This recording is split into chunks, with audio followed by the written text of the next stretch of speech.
nag-attend ng mga online RBA, ang tatay ko po ay nakapag-provide na rin ng kanyang testimonial. So ito po ang kwento ng tatay ko na na-diagnose po ng colon cancer stage 3B. So again, stage 3B po. Pag narinig niyo po na nangiisipin niyo, halos terminal na, di ba? Parang katapusan na ng mundo. Kami din, nung nalaman namin yun, parang bumagsak, literal, parang bumagsak talaga ang langit at lupa sa amin. Kasi during that time, ang tatay ko ay 55 years old. So early symptoms po ng tatay ko lumabas ng December 2020. Nagkaroon siya ng chronic pain sa kanyang tiyan. Halos maliliit na poops na lang ang nailalabas niya. Until January 2021, nag-bleed na po ang tatay ko. Noon siya ay nagtatry na mag-number 2, mag-poops. So, noong February, nagpa-check up po siya sa PGH. By the way, ang tatay ko po ay dating admin staff po sa UP-PGH, sa admitting. So, thankful kami na meron kaming access sa PGH. So, that time, dapat check up lang yun, pero immediately after siya makita sa CT scan, 70% block na po ang colon ng tatay ko.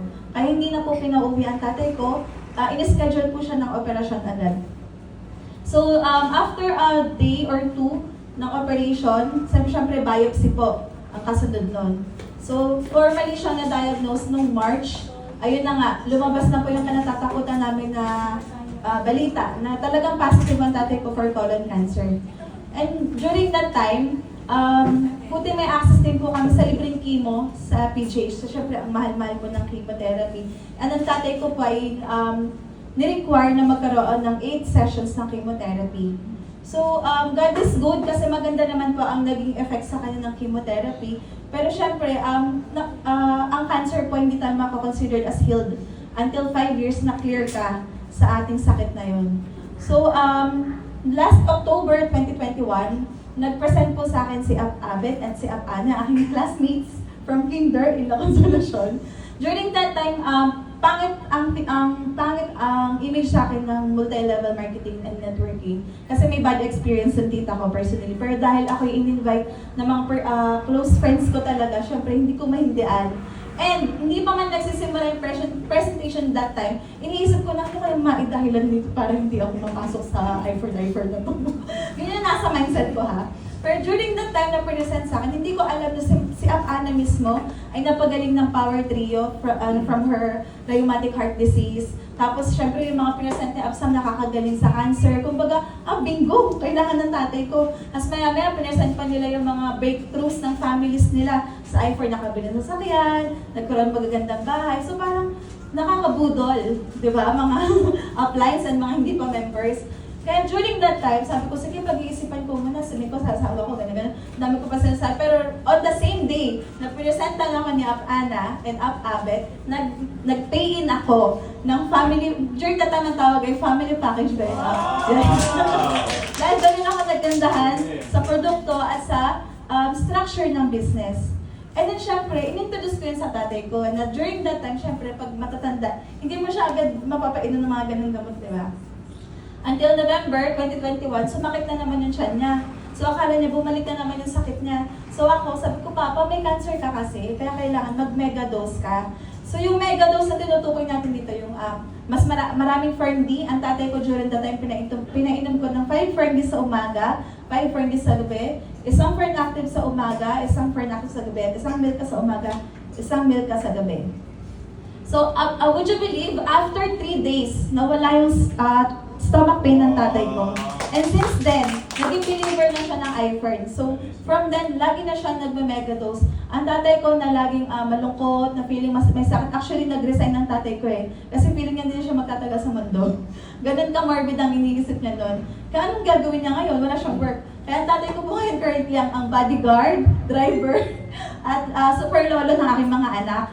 And, would you believe din po, nung dating may sakit, na feeling mamamatay na, nakakapag-bike from Batangas to Manila, from Batangas to Tagaytay, from Batangas to Manila. Ganon. Biker po ang tatay ko. At sobrang lakas po talaga ng pangatawan niya. So akala namin, may success story na kami. Until this year, nagkaroon na naman siya ng parang symptoms. Kasi bukod po kasi may cancer siya, ang tatay ko may high blood, may diabetes, may almoranas. So, ang marami ng sakit.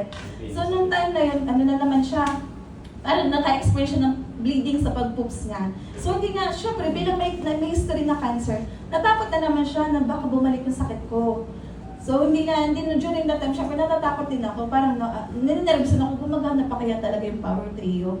Tsaka may lapses din po sa tatay ko kasi dahil masarap pakiramdam niya, hindi niya napapagpatuloy yung 3-month rule na check-up. Tuloy-tuloy siya nagpa-Power Trio kasi ang sabi nga po ng tatay ko, iba yung feeling niya pag siya umiinom. Pero yung 3-month check-up kasi pag may cancer ka, dapat may 3 months check-up ka lagi regularly. Hindi niya yung nagawa. Until nun, may sakit na naman sa kanya, nag-bleed na naman siya. So yung kanyang long overdue na dapat CT scan, sa wakas, nagpa-CT scan na siya ulit. Pero blessing in disguise, yung naramdaman niya na yun. Dahil doon namin nakita sa wakas, ito na yung hinihingi kong testimonial from the Lord. Ang tatay ko po, cleared ang colon at nawala rin ang metastasis niya sa lungs niya.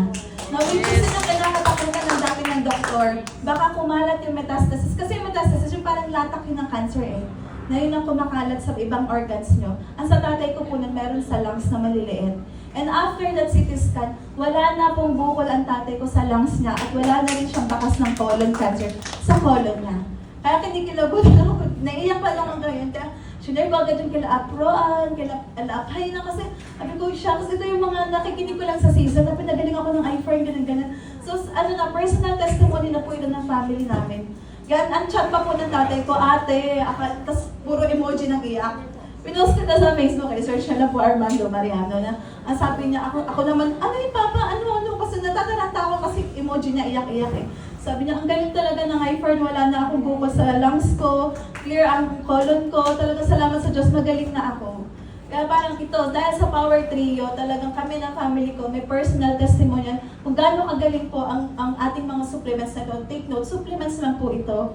Hindi ko sinasabing itong ultimate na nagpagaling sa papa ko, pero wala po nang siya ay natapos ng chemo. Ito lang po ang iniinom niya, Power Trio. Bukod po sa maintenance niya na metformin, tsaka, ano ba yun, sa high blood, ito lang po talaga. Kaya ganito po kataas ang belief level namin sa product na ito. Kaya hindi po talaga maaari na wala kaming Power Trio sa bahay. Bukod pa po dyan sa naging income po ng family ko, lahat po ng anak ko ay members ng iFern. Mula sa 10-year-old kong anak hanggang sa 4-year-old kong anak. At lahat po kami ay umingkam na dito. Mula sa akin, asawa ko at 3 anak, lahat po kami dito ay na-check na at kumita na sa iFern. At dahil dyan, kung sino man po dito hindi pa member, i-grab nyo siyang itong opportunity na ito. Kasi hindi po ako nag-invest dahil lang sa pera. First and foremost, nag-invest ako dahil sa health. Kung mahal nyo ang asawa nyo, meron kayong mga family history na pangit na namamana ng sakit, ito na rin po yung best time na mag-invest tayo kay iFern. With all the sharing, sana po na-inspire kayo. Thank you so much, iFern Tastic Morning.